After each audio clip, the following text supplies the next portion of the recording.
আমাদের বিরুদ্ধে অভিযোগ যেটা সেটা হচ্ছে আমরা তো জমি মালিক, কিন্তু অভিযোগটা বিভিন্ন কায়দা দিচ্ছে, আমরা কোনো পরিষ্কার না। তবে আমাদেরকে এটা টোটাল আন্দোলনটা ভেঙে দেওয়ার একটা পরিকল্পনা, অন্য কিছু না।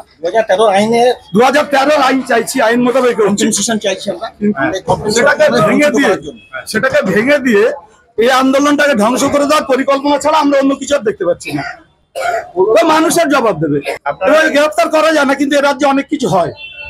দীর্ঘদিন ধরে জাতীয় সড়ক আন্দোলনকারীদের 3 জনকে গ্রেফতার করল আমডাঙ্গা থানার পুলিশ। জানা যাচ্ছে 34 নম্বর জাতীয় সড়ক ও বর্তমান 12 নম্বর জাতীয় সড়ক সম্প্রসারণের জন্য কাজ শুরু হয় সন্তোষপুর থেকে রাজবাড়িয়া পর্যন্ত, আর সেই কাজে বারবার বাধার মুখে পড়ে এনএইচ কর্তৃপক্ষ। ভূমিহারারা বারবার জাতীয় সড়ক আটকে বিক্ষোভ দেখাতেও দেখা যায় বেশ কয়েকবার।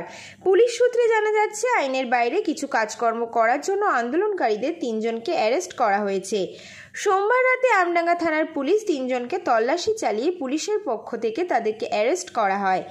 ভূমি আন্দোলনকারীদের 3 জনের নাম সৈয়দ আহমেদ ও আব্দুল সামাদ ও বাবলা। মঙ্গলবার এই 3 জনকে বারাসাত আদালতে তোলা হয় বলে এমনটাই জানা যাচ্ছে পুলিশ সূত্রে। আরও গোটা বিষয়টা খতিয়ে দেখছে আমডাঙ্গা থানার পুলিশ, যাতে জাতীয় সড়কের কাজে নতুন করে কোনো সমস্যা তৈরি না হয়।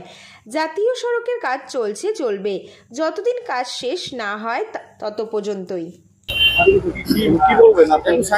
আইনকে সম্মান জানাই, কিন্তু আইনকে দিয়েই আমাদেরকে ধ্বংস করার একটা কায়দা চলছে।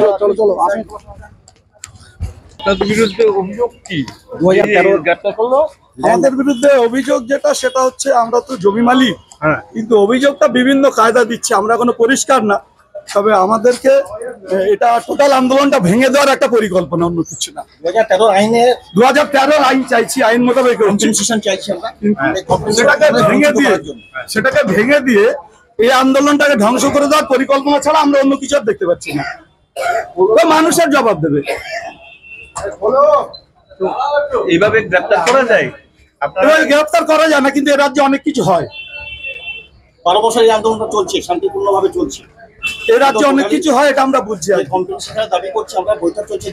তো বিশেষ দাবি নেই যে আমার দাবি না, আমাদের কথা 2013 আইনে ক্ষতিগ্রস্ত মানুষের ক্ষতিপূরণ দেওয়ার কথা। যদি না থাকে না, আইনকে মান্যতা দিতে হবে। 2013 আইনে দিলে টাকা দিলে আমরা জমি দিয়ে দেবো। এরা বহুত চালাকি করে আমাদের মিথ্যে মামলা দিয়ে ফাঁসাচ্ছে। আমডাঙ্গা থানা। ইতিমধ্যে আমরা 12 বছর আন্দোলন চালিয়েছি, শান্তিপূর্ণভাবে আন্দোলন চলছে। ডিমের সঙ্গে বৈঠক হয়েছে, সেখানে আমাদের একটাই দাবি, free and fair competition 2013 act, land acquisition act, এটাকে মান্যতা দিতে হবে। উনি অ্যাডমিটও করেছেন, উনি আমাদের সঙ্গে অ্যাপয়েন্টমেন্ট করছেন, আলোচনা হয়েছে।